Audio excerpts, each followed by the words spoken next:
Saya percaya kalau kita memahami apa yang Yesus kerjakan, apa yang Yesus lakukan selama 40 hari itu sebelum dia naik ke surga, maka kita akan tahu bahwa ada suatu proses pembaharuan kehidupan. Suatu proses bukan saja terhadap kehidupan manusia, tapi juga satu sistem yang berubah di alam semesta ini. Ya. Jadi yang pertama ketika Yesus bangkit, peristiwa kebangkitan Yesus. Waktu lalu kita udah belajar apa yang Yesus kerjakan di dunia orang mati. Dan kita udah tahu dia melewati kompartemen-kompartemen itu. Dan dia sudah membawa kunci kerajaan itu. Oke? Nah, sekarang saudara harus pahami bahwa ketika Yesus bangkit, lalu ketemulah dengan Maria Magdalena, ya, dan yang lain yang waktu mau menyentuh dia katakan jangan sentuh aku sebab aku belum pergi kepada Bapakku dan Bapamu. Oke, jadi ketika Yesus bangkit, pernyataan Yesus waktu dia bangkit, dia sedang mengubah satu identitas yang baru dalam hidup kita. Nah, Yesus bukan lagi sebagai guru bagi mereka.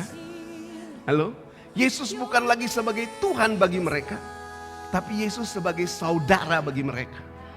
Saudara perhatikan ini. Kita lihat ayat itu. Kata Yesus kepada, jangan memegang aku sebab aku belum pergi kepada Bapa. Tapi pergilah kepada saudara-saudaraku dan katakanlah kepada mereka bahwa sekarang aku pergi kepada Bapakku dan Bapamu, kepada Allahku dan Allahmu. Jadi yang pertama terjadi suatu perubahan.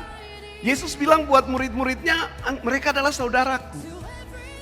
Yesus tidak bilang mereka murid-muridku lagi. Amin.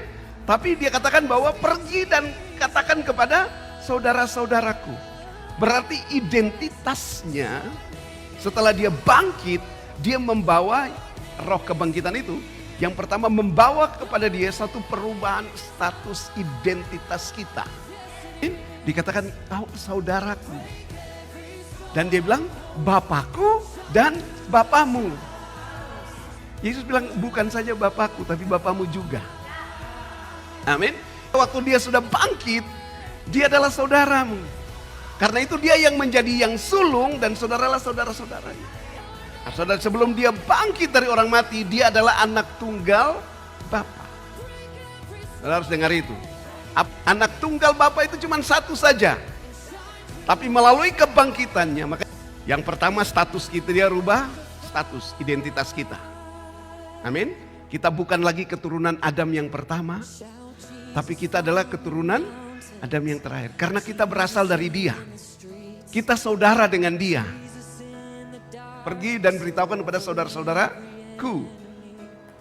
Maka Kristus harus menyelesaikan semua itu dengan membayar dengan tubuhnya, menebus dengan tubuhnya.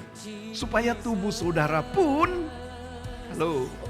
tidak dikuasai oleh maut selamanya.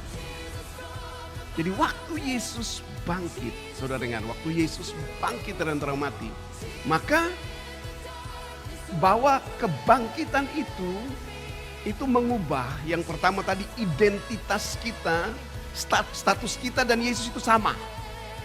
Halo, saudara dengar ya? Bahwa dia itu yang sulung dan kita adalah saudaranya. Kebangkitan Yesus, maka bapaknya Yesus itu jadi bapaknya kita.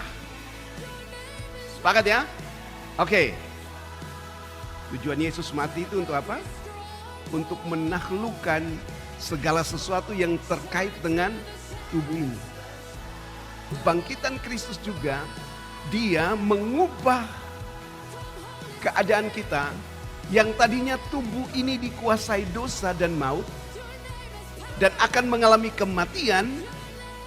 Maka ketika Kristus itu bangkit, maka tidak semua orang harus mati.